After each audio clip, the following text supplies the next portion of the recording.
Bonjour, ça fait plaisir de te retrouver. Nous avons débuté le 3 avril à étudier le chapitre de Marc, chapitre 5. Ok? Depuis le 3 avril, nous avons pris le temps pour passer au peigne fin les différents versets. Sais-tu pourquoi? J'attends ta réponse. Alors réfléchis, dis-moi. Pourquoi avons-nous pris près de mois, puisque le 3 avril, et nous sommes aujourd'hui le 2 mai, pour juste un chapitre? Mais attends, on aurait pu rester encore plus longtemps. Pourquoi? En procédant de la sorte, le Saint-Esprit me poussa à t'aider à décortiquer un verset de la Bible pour comprendre le verset. Alors, si tu veux comprendre la Bible, il faut que tu reproduises ce type d'échange. Mais tu as bien noté qu'à certains moments, il a fallu que j'aille prendre des références ailleurs pour étayer, pour compléter, pour ta compréhension. Ce qui veut dire que pour étudier la Bible, tu dois la connaître, tu dois la lire, pour faire des regroupements. C'est comme un puzzle. J'aime beaucoup. Quand tu as un enfant, tu achètes un puzzle, il doit chercher les morceaux à gauche, à droite, les mettre à leur place pour avoir le puzzle. La Bible, c'est pareil. C'est pareil, un puzzle. Alors il te faut lire la Bible. Tu commences toujours, ne fais pas comme certaines personnes, elles commencent par Genèse, elles vont à Somme, elles repassent par Ézéchiel, elles descendent à Apocalypse, elles reviennent à Exode. Il ne faut pas faire ça. Non, non, non, non, non, non. Je vais t'expliquer une chose. Écoute, c'est très simple. Tu sais, Dieu m'a permis d'avoir des métaphores pour que les gens comprennent. On va construire une maison, d'accord? Que se passe-t-il? La première chose, c'est faire ce qu'on appelle le trinquart. Quelque chose que les maçons connaissent bien. Ils mettent du bois tout autour avec, à une certaine hauteur, avec un niveau. Une fois qu'ils ont fait cela, on commence à creuser des trous jusqu'à ce qu'on arrive sur la terre ferme, on appelle du tuf. Une fois que tous les trous sont préparés, on va couler. Alors, on va d'abord prendre une amorce. C'est la base d'un poteau et qui a les fers qui sont ouverts et s'est installé sur quelque chose qu'on appelle une semelle. La semelle, c'est la largeur du trou pour que ce soit bien assis. Et donc, les amorces ont la même hauteur partout. On coule les amorces et en même temps la semelle de propreté, ça s'appelle. Voilà. Une fois que l'amorce a été coulée, on va relier les amorces. Et cela s'appelle des longrines. Et ces longrines-là, ça va donc bien asseoir. Ensuite, on va mettre de la terre pour remplir les loges. Sinon, si tu dois mettre du béton, il faudra vraiment avoir une carrière. Et une fois qu'on a rempli les loges à une certaine hauteur, on laisse soit 10 ou 12 centimètres d'épaisseur, c'est pour la dalle. Et une fois qu'on a mis la terre, on va faire passer des fers à l'intérieur qui vont relier les longrines d'un bout à l'autre et on va attacher pour que ça reste soudé. Et après, on coule la dalle. Quand tu as fini la dalle, que fais-tu? Tu coules les poteaux ou d'autres personnes préfèrent mettre les briques. Maintenant, c'est plus rapide. Il y a ce qu'on appelle des branches que l'on met et on coule le béton et tu as un mur déjà lisse. Tu n'as pas besoin de faire de l'enduissage. Et quand tu as fini tout cela, tu rattaches tout cela. Après, tu fais quoi? Tu travailles pour la toiture. Et une fois que tu as mis la toiture, bien sûr, plombiers, électriciens ont fait leur travail. Après, quand tout ça c'est prêt, tu...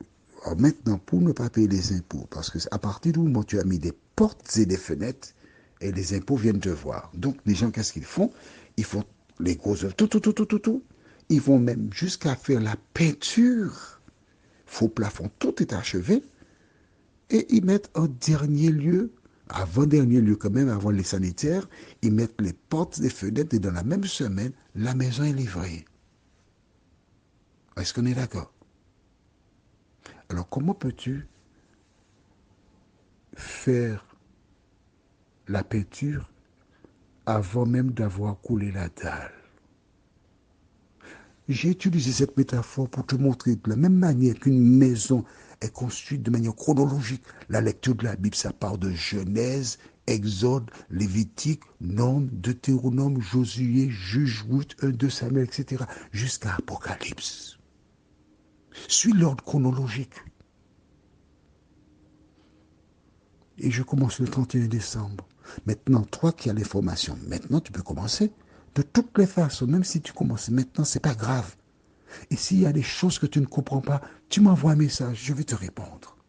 C'est important pour toi de lire la Bible et de l'étudier. Aujourd'hui, notre thème, c'est quoi? Forte recommandation. Lisons dans Marc chapitre 5, verset 43. Jésus leur adressa de fortes recommandations pour que personne ne sût la chose. Et il dit qu'on donna à manger à la jeune fille. En clair, il faut qu'elle reprenne des forces. Mais avant cela, il a dit, ne dites à personne que j'ai ressuscité votre fille. À personne. Gardez ça pour vous. Bien sûr, les personnes présentes qui avaient déjà vu qu'elle était morte, elles le savaient. Mais Jésus a dit, ne dites pas cela.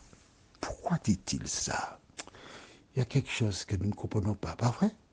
On reste dans le même chapitre 5 et lisons les versets 18 et 19. Comme il montait dans la barque, celui qui avait été démoniaque lui demanda la permission de rester avec lui. Jésus ne le lui permit pas, mais il lui dit, va dans ta maison, vers les tiens, et raconte-leur tout ce que le Seigneur t'a fait et comment il a eu pitié de toi. Aïe, aïe, aïe. Mais dans le même chapitre, oui, Jésus a dit à l'homme qui était possédé, va, raconte ce que j'ai fait pour toi. Et un peu plus tard, il dit à ce couple, ne dites à personne ce qui s'est passé. Alors, comment savoir ce qu'on a fait? Donc, comme on ne sait pas, on ne fera rien, on ne dira rien. C'est ça, la bonne excuse. Non, pas ça. Pourquoi Jésus a-t-il dit à ces personnes de ne pas le dire à ce moment-là? Seul Jésus sait, parce que la Bible ne le dit pas. Donc, je ne peux pas te donner de réponse. En revanche, je sais que Jésus m'a dit d'aller dire tout ce qu'il a fait pour moi dans ma vie. N'ayant pas reçu de contre-indication à cela, parce que la résurrection de cette jeune fille, c'était quelque chose de particulier. Probablement, je dis bien probablement, qu'il n'a pas voulu que la chose s'ébruite pour qu'on transporte des cadavres de toute la Judée vers Jésus. Mais oui, à partir du moment que le bruit est parti, qu'est-ce qui empêchait des gens de prendre des cadavres et d'emmener pour Jésus? Puis il y avait une rangée de cadavres qui commençait à sentir qu'on emmène pour Jésus. Jésus ressuscite, ressuscite. Peut-être que c'est pour cela. Nous ne savons pas. En revanche, nous savons, en nous appuyant sur ce qu'il a dit à l'homme qui avait été guéri, ainsi qu'à Ésaïe, qui enverrai-je et qui marchera pour nous? Ésaïe répondit, me voici, envoie-moi. Prions. Merci notre Seigneur et notre Dieu de nous aider à maintenir la flamme vivante en nous. Merci de nous aider jour après jour à élever le prince Emmanuel et que nous puissions en tout temps et en toutes circonstances être la lumière du monde. Fais du bien à tes enfants et aide-les à faire un choix ferme et définitif pour la vérité. Car la vérité, c'est Jésus de Nazareth.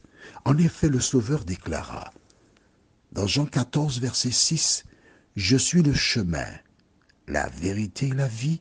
Nul ne vient au Père que par moi. » Seigneur, aide-nous à aimer la vérité, à suivre la vérité. Nous t'en prions, au nom de Jésus pour ta gloire éternelle. Amen. Je te souhaite une bonne journée sous le regard de Dieu, en espérant te retrouver demain si Dieu nous prête vie. Dans le cas contraire, je souhaite te voir parmi les rachetés au retour de Jésus. Bonne journée à toi.